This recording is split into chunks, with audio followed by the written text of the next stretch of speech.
ko na alam kung paano ang magmahal. Ano ba ang pag-ibig? Ito'y aking dasal.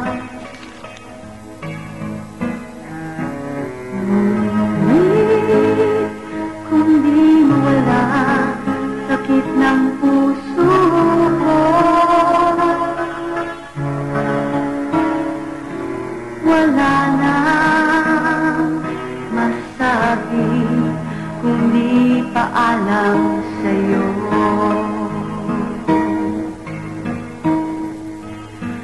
Paalam sa'yo, paalam puso mo, hindi kita mapigil na lisanin ako. Paalam sa pangarap na pagmamahal ng wagas, sa pag-ibig na akala na hindi mawawakas. Paalam sa'yo, paalam puso ko, hindi kita mapigil na lisanin ako.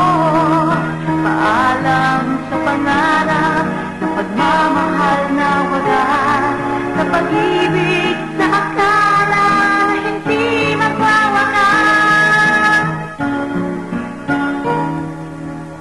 Paalam sa'yo,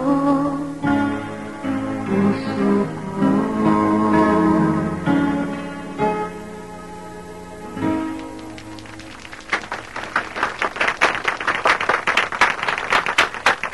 Ngayon, gusto kong pasalamatan si Mayor Gulano dahil ipasasara niya ang Artland Cement Factory. Hindi po ba, Mayor? Siguro, ngayon ang magandang pagkakataon para sabihin mo sa mga supporters mo na tutuparin mo ang pangako mo sa akin na ipasasara mo ang Artland Cement Factory. Hindi po ba, Mayor? Hindi dito pinag-uusapan yan. Bakit po? Kung akong mayor, masasabi ko yan ang harapan. Makakaalis ka na. Kunin mo kay Henry ang talent fee mo. Hindi ako interesado sa pera. Masasabi niyo ba kung saan galing yung perang pinamimigay niyo? Sa mga supporters ko. Tulad ng may-ari ng pabrika na ayaw niyo ipasara?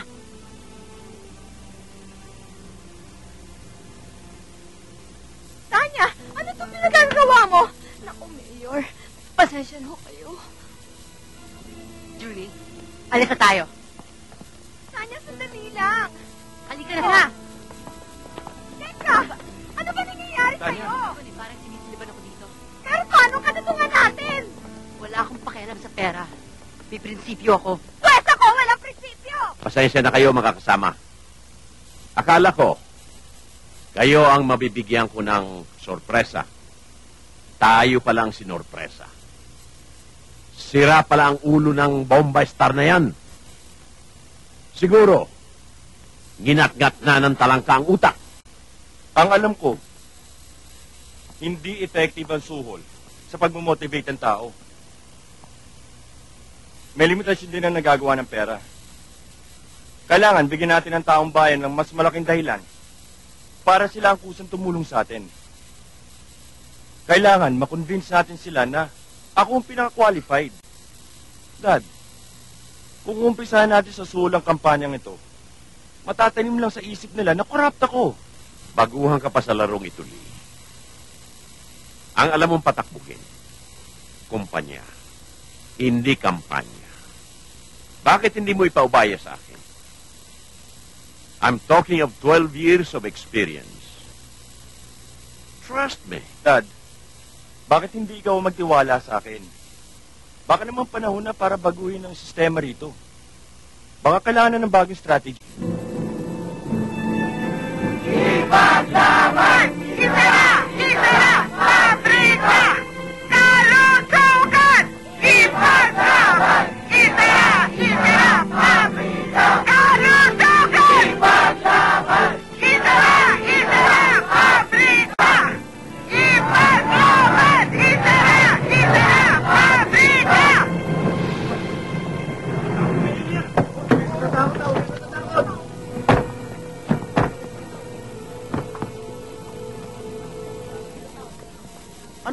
pinagagawa niyo, Miss Marquez? Pinangako ni Mayor na ipasasara niya yung factory na yan. Alam mong hindi ganun kadali magpasara ng pabrika. Maraming pamilya ang natutulungan ng plantang ito. Kung ganun, hindi namin kailangan tulong ni Mayor. Kami mismo mga taong bayan ang sisigaw at kikilos para maipasara yan. May permit ba kayo? Hindi namin kailangan ng permit. Karapatan namin isigaw na sa loob namin. Hindi mo ba alam? Ayon sa Chapter 3, Article 146 of the Revised Penal Code of the Philippines, ito ay maliwanag na illegal assembly at ito ay labag sa batas. At kapag hindi kayo umuwi, mapipilitan kaming itakulong kayong lahat. Tanya, mali nga tayo. Wala tayong permit.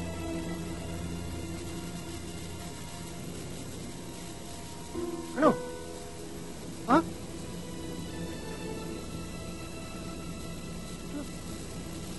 Sige, uwi na tayo.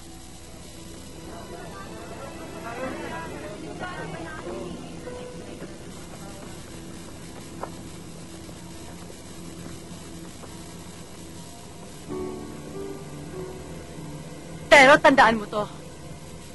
Hindi ito ang huli nating pagkikita. Hindi ko kayo titigilan. Hihintayin ko ang pagdating ng oras na yan.